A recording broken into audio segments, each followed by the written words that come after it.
আসসালামু আলাইকুম। আমি নীলুফা রিঙ্কি পেজ থেকে নীলুফা বলছি। কাছে দূরে যে যেখানে আছেন আল্লাহর রহমতে অনেক ভালো আছেন। আলহামদুলিল্লাহ আমিও আমার পরিবার নিয়ে ভালো আছি।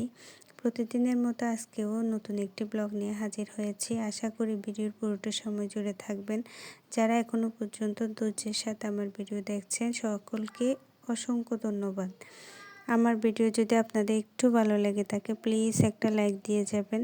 আর ভিডিওর কোনো অংশ যদি আপনাদের খুব বেশি ভালো লেগে যায় প্লিজ আমার চ্যানেলটা সাবস্ক্রাইব করে দিবেন। সকালে ঘুম থেকে উঠে বারান্দায় গিয়ে কিছুক্ষণ দাঁড়িয়েছিলাম।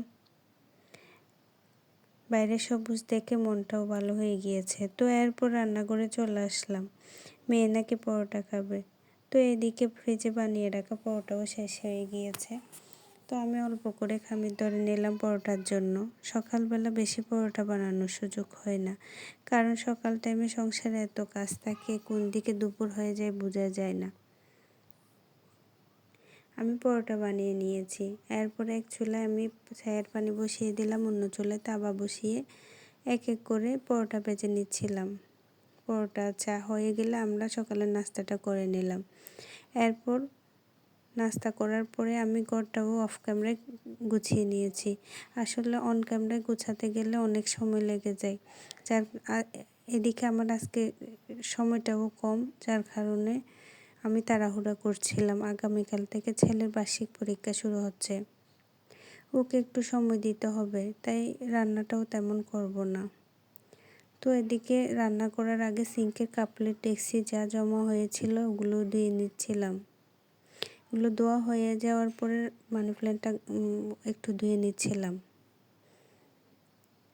যাতে একটু সতেজ দেখায়। গত রাতে ডিম আনছিল কিন্তু ধোয়া হয়নি, ডিমগুলো আমি ধুয়ে রাখছিলাম। ধুয়ে আমি ঝাঁকার মধ্যে রেখে দিব।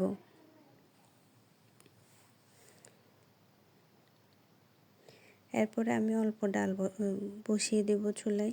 ডালটা বসিয়ে দিয়ে আমি ডিম স্ট্যান্ডে রেখে দিচ্ছিলাম। আজকে ডাল আর ঢেঁড়স ভাজি করব, সাথে কতদিনের গরুর মাংসের একটু তরকারি আছে, এগুলো দিয়েই দুপুরবেলাটা চালিয়ে দিব। তো আমি কাঁচামরিচ, পেঁয়াজ, রসুন এগুলো কেটে ঢেঁড়স ভাজির জন্য ঢেঁড়সটাও কেটে নিচ্ছিলাম। অফ ক্যামেরায় আমি ডালে ফোড়ন দিয়ে দিয়েছি। এরপরে আমি ভাজিটা বসিয়ে দিচ্ছিলাম।